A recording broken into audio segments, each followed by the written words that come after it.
We are back with another episode of JR Takes. As always, Ryan and I coming at you with the latest Seattle sports news. And Ryan, we've had a couple sad moments here in the past week or so. Number one, the Huskies dropped the Natty on Monday. That was a heartbreaker. They kept it close until the very end, but honestly, I mean, a couple bad calls, but in reality, the better team won. I'll admit that. But I would agree. But I don't know if you wanted to say too much on the game, but I mean, I feel like as hard as it is to say, given how huge of a moment that was for Seattle sports, a much more important thing just happened yesterday, so I figured we would just jump right off with that. For sure. Pete Carroll being let go as the head coach of the Seattle Seahawks after 14 years. What was your reaction to that news? Because for me, I was really shocked. I was surprised, and then I was like, kind of like, almost apathetic about it. I was like, it was time. I'm not like surprised or sad. And then I watched the press conference, and then I was sad after that. That's really similar to how I responded to it as well, because at first I was like, wow, I can't believe that they're actually doing it. I thought he was basically unfireable. I thought he was at least going to play out one more year, and then they'd reevaluate after 2024. And then I was immediately going through the pragmatic thought process of, oh, who are we getting next? Are they going to keep Geno, yada, yada, Exactly. yada.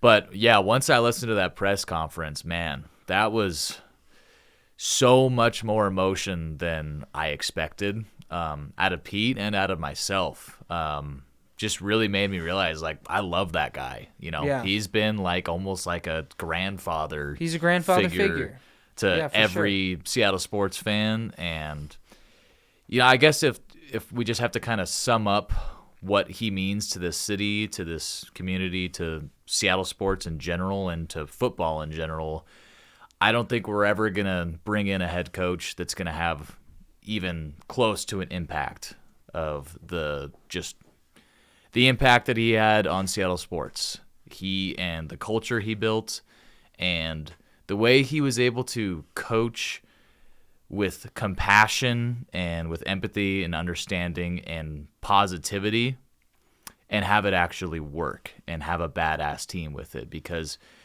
I remember when he got hired, people were saying, oh, he's too rah-rah, it only works with kids, it's not going to work with grown NFL players. And there was this old school mentality that head coaches just had to be complete dickheads, because let's be honest, how many coaches in your life were just assholes? Probably all of them. All of them, yeah. And Pete was never that guy. He was I've never met him, but you get pumped up just listening to him talk for 30 seconds, and you crack a smile on your face. He just has this infectious positivity about him.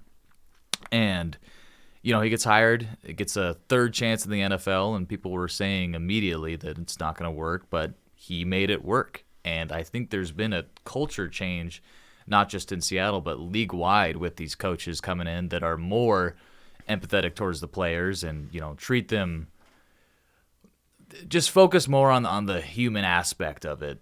Well, and going off of that, think about growing up and playing football. Like, how many coaches, or at least for me anyway, like how many different times in different sports across, how many times there was a coach where I was like, I really don't like that coach. It's almost making me not want to play this sport altogether.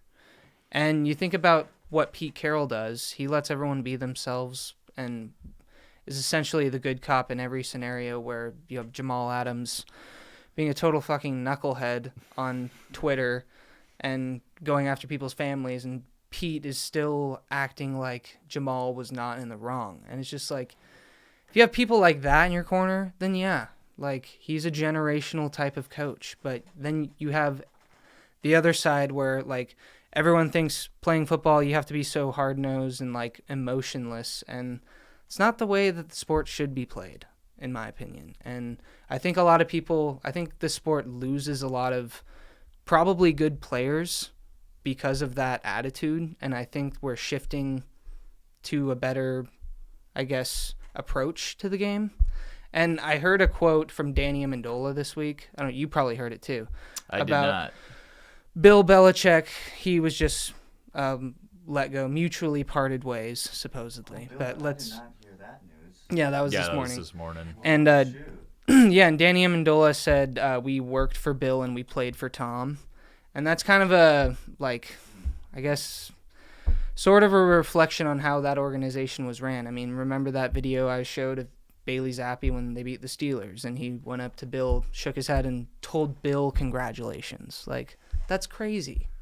Yeah, So- it couldn't be. I feel like Pete and Bill are like polar opposites of each other as far as their approach to coaching and their personalities. So it's kind of crazy that they're both seeing the end of their tenure for their respective franchises within 24 hours.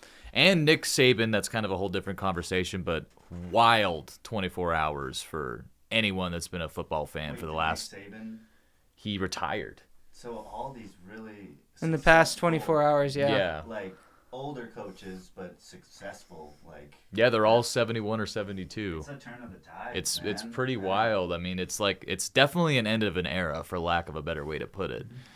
But yeah, I just think, that something that sums up Pete Carroll at its best is the guy was able to coach and get the best out of a player like Russell Wilson and a player like Marshawn Lynch simultaneously, who could not be further apart personality-wise, while, keeping Michael Bennett and Richard Sherman and Earl Thomas in line. And just the amount of characters that we had on those teams, till this day we still have some characters, but really you think of the core guys that built the Seattle culture is the Legion of Boom era.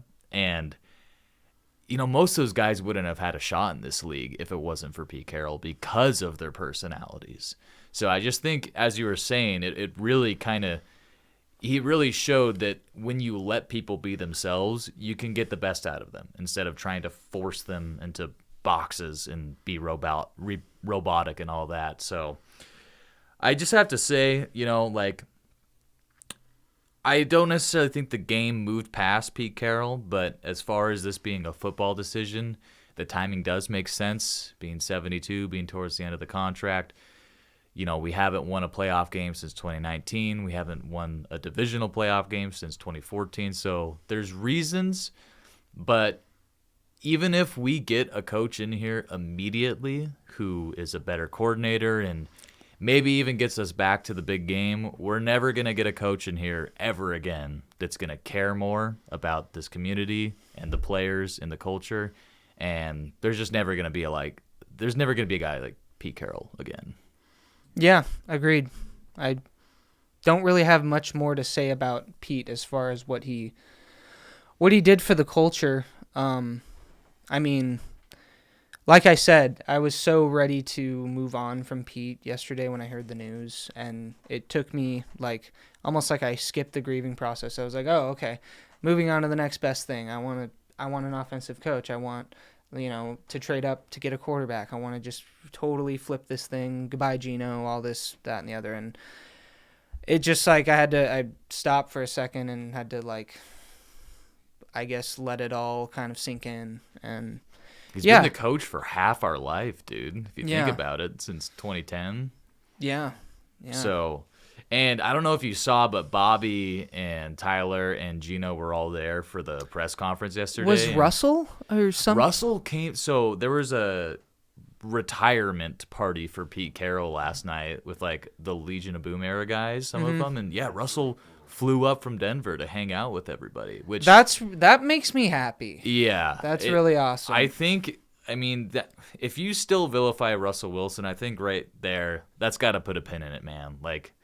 The guy made a mistake, but, I fully embraced him back as, a Seattle legend. I think it's been humbling for him. And,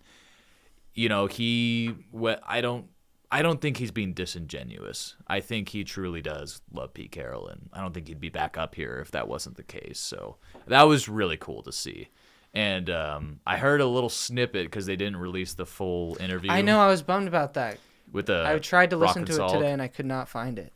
I just saw a 30-second clip, and Pete was talking about it with a Salk this morning and was just saying when Pete was leaving the party last night, Sherman and Wilson stopped him and were just like, isn't it crazy that it took all this to get us back together?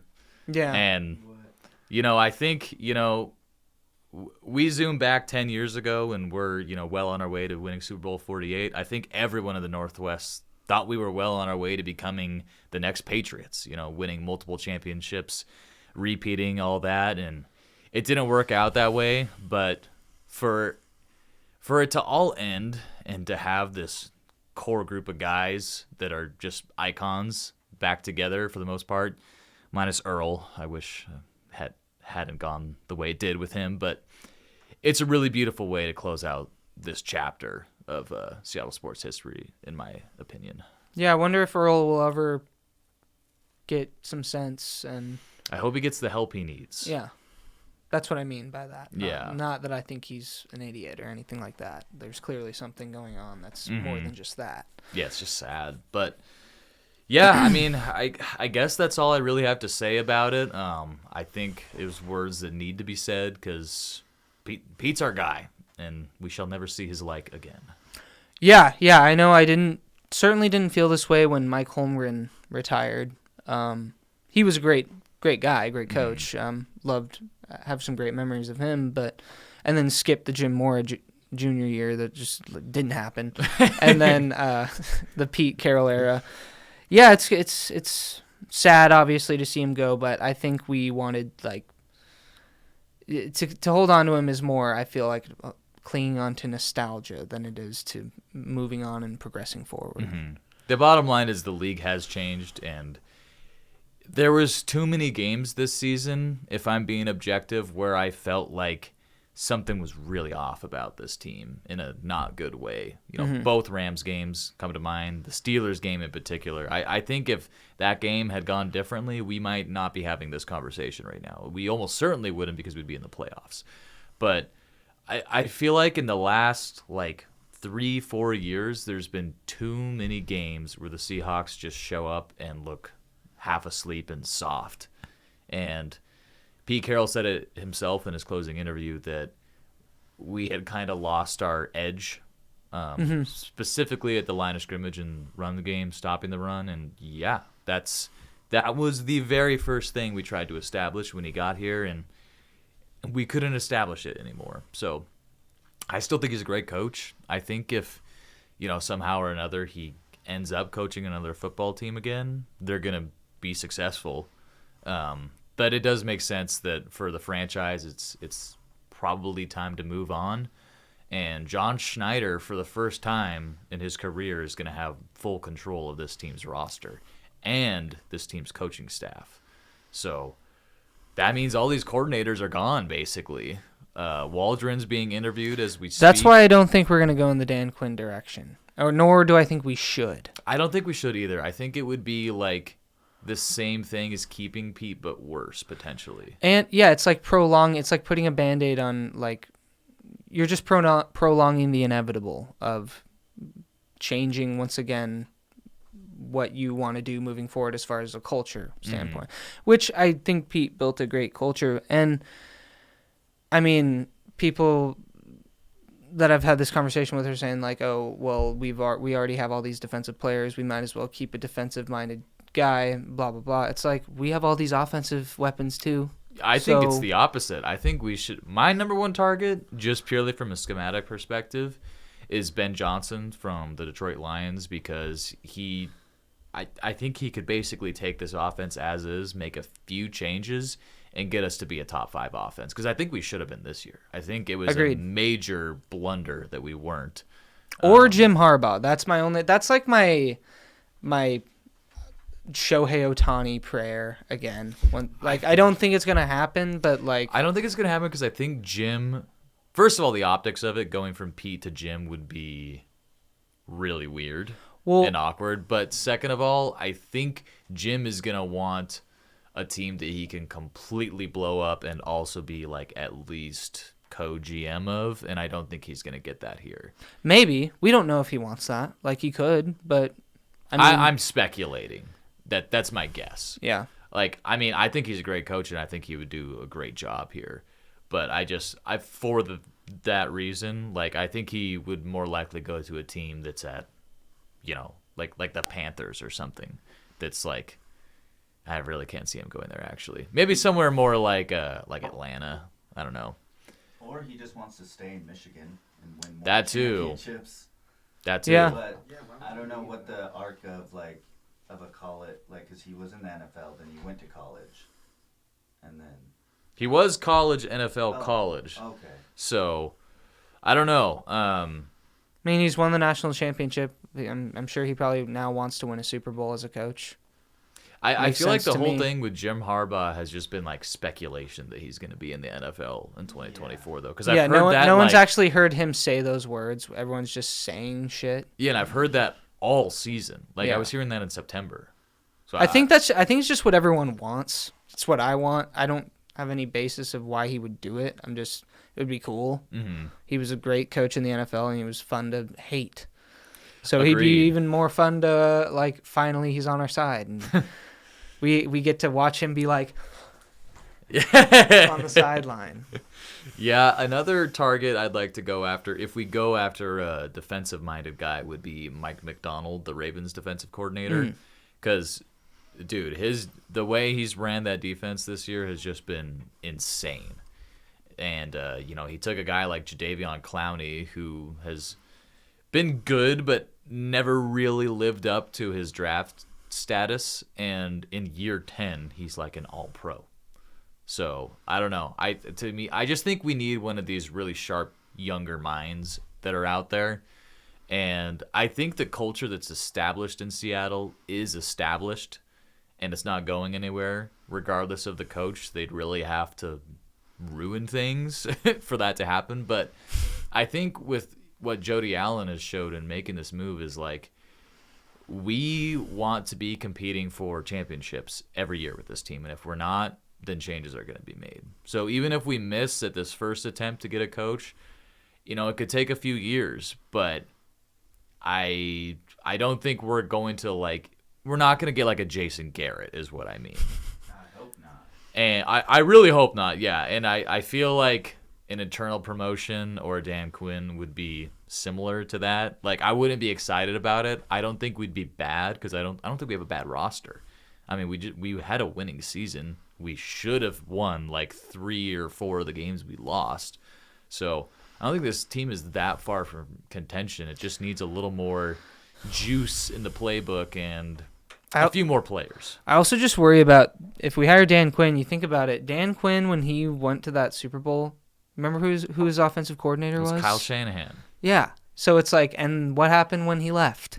He was bad. Yeah. So and their defense was terrible. I don't know if you remember, but I do. Atlanta's never had a really good defense the entire time I've been alive. Yeah, they didn't even have that good of a defense when they went to the Super Bowl. They were mediocre. Yeah. The Cowboys have a good defense right now with Dan Quinn at defensive coordinator, but he's not coming here to be defensive coordinator to be head coach. I'd love to have him as DC. That's fine. But yeah, it's just going to be really interesting to see because I think basically since Pete Carroll got hired, we haven't seen this level of turnover in the coaching staff at all because it's everybody. The entire coaching staff was told you are free to look for jobs. So pretty fascinating. You want to get into some playoff predictions? Yes. So Ryan and I decided to do a little playoff bracket, and so did Colby as well. And I figured we could just you want to just go through each game, and we'll give our we could predictions on kind of why we think what's going to go down and moving from there. Let's do it. You want to do AFC first or NFC first? Sure. Let's do AFC. AFC getting started in the tundra. Yeah. With the Steelers at Buffalo. I think the Steelers are going to mop the fucking... I think the Bills are going to mop the fucking floor with the Steelers. Really no thought went into this. Yeah. No, Rudolph. I agree with that as well. The Steelers, I'm shocked they even made the playoffs. I wish we could vote them out of the playoffs. I would have liked to have seen the Bengals Colts or the Bengals Colts. or whatever. Colby? I got the Bills. Nice. The Bills winning that one. All right, that's unanimous. Next up, what's actually going to be in the tundra is the Dolphins at the Chiefs. I feel like because of the weather in this game. Like, if this was on a neutral site, I would actually take the Dolphins. But I feel like for some reason, I guess since the Chiefs have a better defense and the Dolphins defense has lost a lot of players to injury the last few weeks, I just feel like the team with the better defense here is going to win a frigid game, kind of like us versus Minnesota in 2015. So I have the Chiefs taking that gun. Yeah, I pretty much for every reason you named, I chose the Chiefs in that regard as well, just because I think the Dolphins, I mean, if they don't, they're not going to be able to do their passing plays and all this like timing mechanic bullshit that they do in and game out. And I think I heard a stat where they're like 0-16 or something in cold weather games. So, well, think about it. All those players are acclimated to 78 degrees and humidity this time of year, and they're going to like Antarctica basically for this game. Yeah. So for those reasons, I have the Chiefs winning. I got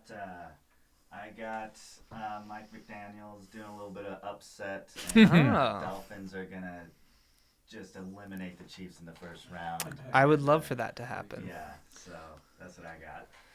Then next up, we got Browns at Texans. This is a sneaky good game. I think this is one of the funner matchups of the weekend because same. I could see this going either way. I just think that Browns defense is going to be a little too much for the Texans, and the Browns win in a close game, and Joe Flacco gets a playoff victory at 38 for Cleveland. I have the Browns winning as well. I also, though, I could see it going either way because I could see the Cinderella story of Joe Flacco coming to an end. I could see him having a horrible game, Throwing just like out of picks. nowhere, just for no reason. But I don't think that's going to happen. I think the Browns are going to win. I think it'll be a medium scoring game. I think it'll be like 20-17. That makes sense. Colby? I got the Texans, C.J. Stroud coming out with because he's a rookie getting a playoff victory. As nice. A rookie, it is kind of, it's really actually funny. C.J. Stroud versus Joe Flacco, like literally, like the opposite ends, like a guy. 22-year-old versus a almost 40-year-old. But I have Texans winning that one. Nice. And over to the NFC side, we got Cowboys versus Packers. I could see the Packers winning this. They've been playing really good football lately, and Jordan Love has been on fire. But I just feel like the Cowboys are at home. Dak's been playing better than Jordan Love, so I like the Cowboys to win this in a shootout, something like 38-36. I got the Cowboys. Yeah, I got the Cowboys as well. I'm not a big believer in that Packer team. I think they're I think one of the youngest teams in the league. They are. And I just think that'll catch up to them in the wild card round. They will not make it past the Cowboys. Yeah, unanimous Cowboys. I got that. Yeah. So next up, really interesting storyline. You have Matt Stafford returning to his home team, kind of. The team that drafted him and he played for what, like 10 years, 11 years, something like that? Mm-hmm. Rams at Lions. I actually think the Rams are going to win this. The Rams, I've hated it. I've hated watching it, but they've been like the third at best NFC team for about a month now. I don't understand how they did it, but they did it, and I have them moving on. Nice. Same. I have the Rams going into Detroit, knocking them off. I think Detroit's just too inexperienced in this playoff world. I think the Rams have a lot of the pieces that they have a lot of missing pieces from that Super Bowl team, but they have enough. They have the big three. They have the pieces where it matters, and I think adding Kyron Williams to that, I think the Rams win this one kind of with ease. I'm going to say I think the Rams kind of shock a lot of people and win by 2 scores. Wow. What do you got, Colby? I got the Lions here. I got the Lions making a run, so you're going to be hearing that a lot from me. But, yeah, Lions. And then the final wild card game of that weekend slot is Eagles at Bucks. And this is kind of a coin flip match, and I really think, actually, at the end of the season, the Seahawks were better than both these teams. Mm-hmm. But one of them has to win. I have the Eagles winning because I just feel like that team has so much more talent than the Bucks. They have to find a way to prevail, even though they've been playing like dog shit for about 6 weeks. So I have the Eagles, but if you pick the Bucs, I'm not going to be like surprised at all. Yeah, I took the Bucs. I think the Eagles season is going to come crashing down to this week. They're going to lose in a heartbreaker, but I think Baker's going to bake, and the Bucs go on to play next week, survive to the divisional round. Yep, I got Baker Bacon, and I got the Bucs here. Yep. Interesting. Moving on to the divisional round. Yeah, and I think there'll be slightly different games for each of us, but starting off in the AFC again, I have the Ravens beating the Browns in what I think will be a close game, but I just think that Ravens team getting a week of rest and just looking like the best team in the league for about the last month is going to matter, and I could see this being close, like 23-20, something like that, but I got the Ravens winning that game. I actually have the Browns going into Baltimore and upsetting them. I think the Browns are going to just be one of those underrated teams this year that makes a run. And I don't know if they're going to win the Super Bowl necessarily, but I think they're going to win 2 playoff games. And I think that they're going to go into Baltimore, play a flat Baltimore team, and just come out firing. David Njoku's going to score a touchdown on the opening drive. Oh, yeah, I love Njoku. I've got the Dolphins coming up here in a big upset against the Ravens. Oh, Colby's got the Dolphins going to the AFC Championship game? That would shock me. All right. I like the pick. It would be boring if we all had the same picks here. But yeah, that would be crazy. Next up, so we got the 3 seed or the 2 seed. Yeah, 2 seed versus the 3 seed in our bracket's case. I have the Bills finally defeating the Chiefs because they're at home this time. They've been a better team this year. I just think that they're gonna finally take this rivalry in the playoffs. Agreed. I think it's time. I think it's Buffalo's time. All the stars are aligning. Joe Burrow got hurt. The Chiefs are struggling on offense.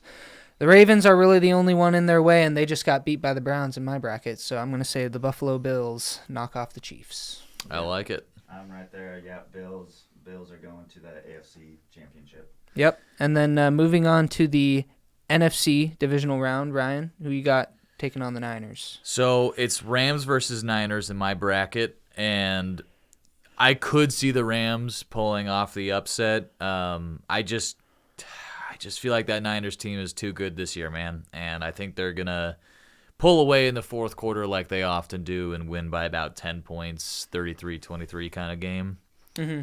And go to the NFC Championship. Yeah, I think the Niners are too good. I think they're a Super Bowl type team, cutting above pretty much every other NFC team by a large margin. The Rams are the only team that I could see sneakily knocking them off, but I don't think it's going to happen. I think the Niners are going to win. Yep, same way. I got the 49ers winning this one. Against the Bucs? Nice. Yeah, I think they would destroy the Bucs in a head-to-head matchup. Yeah, and then who you got for 2 seed? So we got Eagles at Cowboys in my bracket, and I'm purely doing this because it is illegal for the Cowboys to make it to the NFC Championship. So I got the Eagles winning in a really, really horrific, disappointing loss for the Cowboys where they should have won this game and had a billion chances, and then Dak throws a pick. I have the Cowboys in the NFC I have them beating the Bucs, but I mean, let's slow our roll here. You'll wait till my next pick and you'll see why. The Cowboys, they're just a lot better in every way, shape, and form than the Bucs, and I can just see them. think the Cowboys would win a game like that, like 44-10. Yeah. To be honest. Colby. So I got the Lions going against the Cowboys here, and I have Lions taking it to them and going to the NFC Championship. Nice. I mean, they should have beaten them a few weeks ago, so I could see that happening. Conference championship games.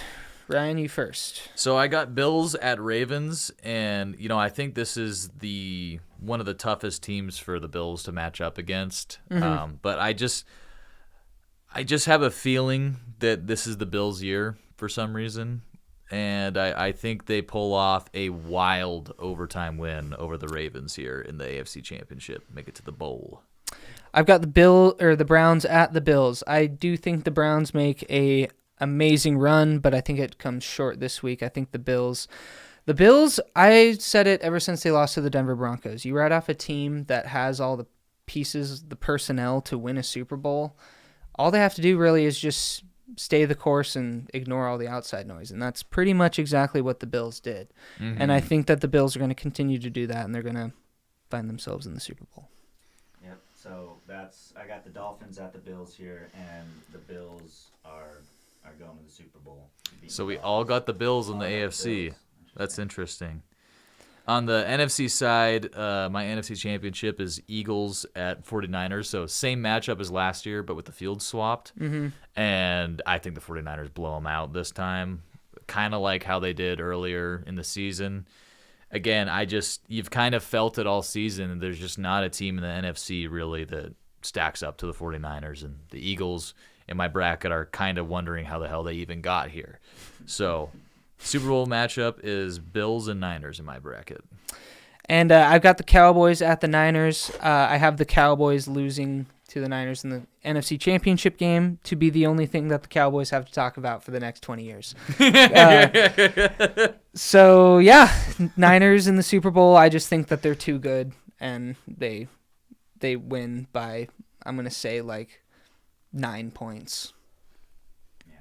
So I got Lions at the 49ers, and this is my hottest take. Lions upsetting the 49ers, even though I feel like I don't think that would happen, but I just am I want it to happen, so that's my prediction. Nice. So you got Bills, have one Lions, of those in there. Super Bowl-less teams playing each other. I like it. Blue on blue. That'd be a really fun Super Bowl to watch because I wouldn't be mad about either team winning. Yeah. And then Super Bowl champs, who you guys got? So I picked them last year, and I'm picking them again this year, kind of because I just want to will it into existence because I like this team a lot. I have the Bills beating the 49ers. Logically, I look at that matchup, and I think the 49ers are much better. But I think at the quarterback position, Josh Allen is much better than Brock Purdy and can make some things happen that, only really Josh Allen, a handful of guys can do. And, he's kind of had that superhero cape on this whole season, and I think it finally stays on for enough games for them to get the job done here. And we have a classic Super Bowl, something like 27-24, comes down to the last 20 seconds or so. Yes. I hope you're right. I have the Niners winning. I just think they're too good. If they don't win the Super Bowl, this will be one of the best teams to ever win a Super Bowl. Yeah. And that's kind of what I was basing my picks on is this team is just so fucking good that, if they lose, wow. It's crazy that they lost 5 games at all, honestly. Yeah. I think I picked them to go 11-6, so I was close. But the vibes couldn't have been more off. Yeah. So, Niners, Super Bowl champs. Colby? Got Bills just destroying the Lions. So, the Lions somehow make it to the Super Bowl, but then the Bills just run away with it? Yeah. That would be, wow. I can't even just imagine those two teams playing for that Super Bowl. That'd be so wild. Yeah. Because they've been so bad my whole life on the whole. Yeah, so, that's pretty much all I had for this podcast. I know we didn't talk about the Natty that much, but honestly, I'd rather just put it to bed. Kind of just painful. We didn't talk about the Cardinals game. That's fine. I don't want to talk about that anymore. The only thing I'll say about it is Pete Carroll goes out with the dub, and it was a hilarious finish. Yep. Yeah. Well, let's hope these brackets pan out. Mainly your guys's, not mine. But, yeah. Thanks for tuning in, and we'll catch you on the next one. Yep. See you next time.